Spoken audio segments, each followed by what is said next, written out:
No, you've been a famous hater. Both of y'all have been a famous hater.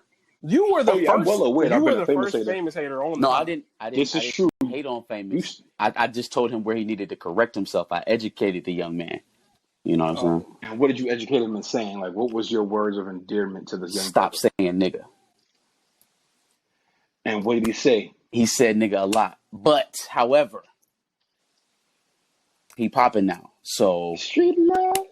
ain't that the rule? We let niggas say it when they popping.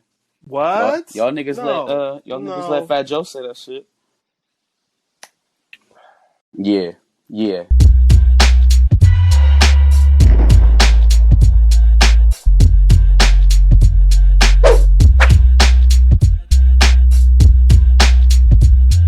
Power Book 3, Raising K-Dogs. If y'all don't know why we say that, it's because this man, Dapper Man Reem, looks exactly like your boy Kanan. That is his baby brother on TV. Yeah. That's Lil Brun. Let's get into episode 6. Obviously, we had a week break because they took their mid-season break. So this episode 6 is called Level Up. Initial thoughts? Level up. Nah, man, my boy Famous. I've been telling y'all about Famous for weeks, and y'all been hating. And now Famous is the man.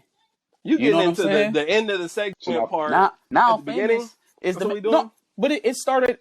First of all, that's his highlight. It started out with them talking about the showcase. Everything in this episode is centered around the showcase. Stop trying not to give my boy Famous his flowers. Even in his best moments, you still hating on my boy. Why are you acting like that? He's your boy now? It's been my guy. That's your boy? Been my guy. Wow. Okay. Well, anyway, before we talk about that. Whoa, hold on. I haven't been defending Famous's bars. No, you have at least the last couple of weeks. Okay, yeah. For 2 weeks. Only been home for 6. And now that's your boy. This was the 6th episode. So a third of the time, I've been there. All right. Okay.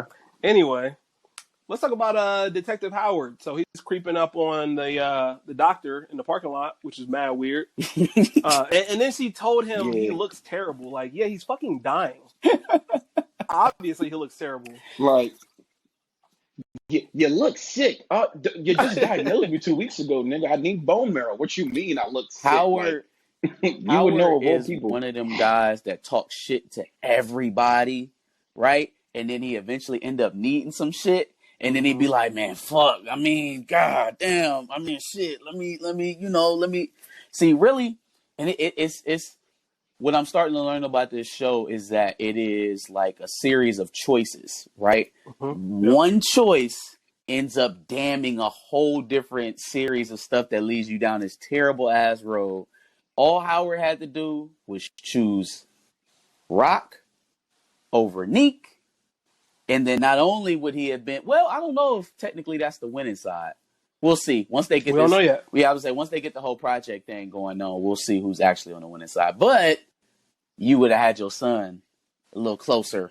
It may be a little bit easier to kind of have that conversation because there's no shot of it happening now.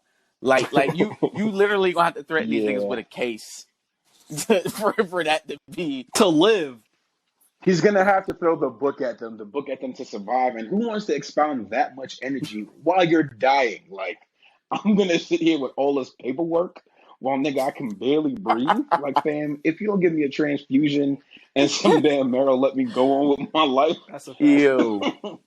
Do y'all think his partner is gay? She is.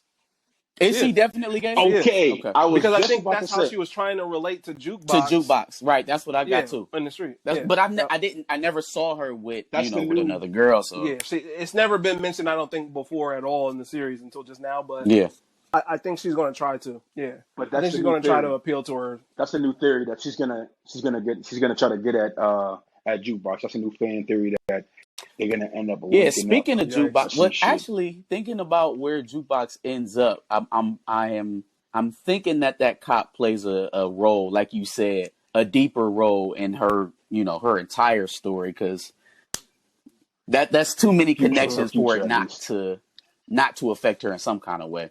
But speaking of Juke, old girl showed back up, Nicole. Right, she's coming to the showcase. She was kicking it in the hood for the day. After her mom threatened her with that craziness in the last episode. Boy, she out here. Out here putting the Snickle Fritz in the Bleezy, taking the first hit. I'm like, oh, took a long drag too. What's wrong with you, girl? Crown did that. You ain't know what that was. Did you not just see what he just did? That's not Mary Jane, girl. That's the Snickle Fritz. That's the bullshit. He about to be in there tweaking. Yeah. So that's she's definitely that might lead to her demise. She's getting strung out for sure. It's it's happening. It's happening. She's like 15 years old and she just smoked coke. Smoked a Cokie Smith, a Kokomo, what they call it, a cocoa ball. The shenanigans. The shenanigans for sure. It's called a shenanigans. Hold up though. Shout out to Unique getting his black uptown. That was so nuts. Man. That was so nuts. I'm like, he got the high top black ones. You know you about to murder somebody tonight. You know you about to murder somebody tonight. Like, you know you on bullshit. I just love that scene. I like his character. Joey Badass is a good he's a good actor. So do I. He's a great actor. He's a great actor. Like, I fucks with his character. Like, I just love how he just somebody has to explain to me why Lulu thought it was a good idea to call a truce on the event, knowing that Unique was probably going to be like, I'm just going to shoot up the event. Like, fuck you. Because Lulu is not a boss, man. Lulu really want to be outside of all of this shit, but he has to keep on the facade to be safe, to be able to do what he has to do. He really don't want to have nothing to do with that shit. Yeah, that's why he let the girl get in his mind, because in his heart of hearts, he really don't want to be doing that shit.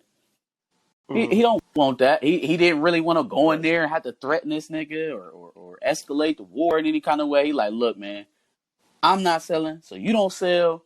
We'll just squash this for the night. Don't nobody got to get fucked up. What I want to know, by saying that, he put a huge target on me. Right on that. Yeah, you're right. What I want to know, because I called it the moment I seen Scrap get in the car with Rock. I knew what the fuck was going on. Right? So tried to plan a sleeper cell inside of Neek's organization, right? You didn't have no, plan. Like, you didn't think that Neek was going to think that was suspicious, that one of your day ones get in a fight with your son in a public place and then shows up to my door hours later. You didn't think that would be at all suspicious. So I was like, all right, cool. She's strategic. She about to get that nigga in there, start finding shit out. But he wasn't in there looking for nothing. He didn't go in there and plant a bomb. He didn't poison that nigga's cognac. You know what I'm saying? Didn't seem like he was communicating with her very well at all, because if he had, he probably would have told him something was going to happen at the thing that night. For sure. You got my man's eyeball snatched out. Like, whole eye missing. Gone. Like, first of all, give me my severance. I'm retired. I'm out. I'm out. You pay me. He didn't die. He was still. It looked like he's still breathing. Yeah. I could not tell if he was still breathing, or if he was like twitching, or if he was breathing. I didn't know. Mm-hmm. And they stripped him out. Usually when in the gang culture, when they strip you out and throw you back, it's like a sign, like, all right, next time it nigga like might be dead. I saw he was but still I couldn't breathing. tell if that was like a twitch, or he was. I don't know. I couldn't tell what it was. But I at least thought Scrap was going to shoot Buddy, though, when they got to the spot, when they got out. I didn't think he was just going to get caught there. Like you said, that whole thing was a failure. Yeah, it was just a fail. Like, the minute that Neek told him that they was about to go shoot up the showcase, he should have been like, all right, right, look, what you want me to do? Like he's literally sending me to shoot one of y'all, so what do you want me to do? They just didn't seem, it seemed like she just stuck that nigga in there and was like, all right, I'll let you know. Like, basically. Cool. Now, here's the thing about, pretty much, and you kind of alluded to this a little bit earlier, but I like how their power dynamic in this battle between Unique and Rock, it's like 1 week is Rock, she's up. 1 week is Unique, and he's up. And it just keeps kind of interloping like that. Like, I do like how 1 week, one's up, 1 week, the next one's up, and it just kind of works like that. So now, in this case, everything is down for Rock. Like, she lost her drug shipment. She lost her connect. A question, though. Why did Homeboy cut off his grandma's hearing aid only for her to call bingo after 2 plays? She's hearing everything. Hey!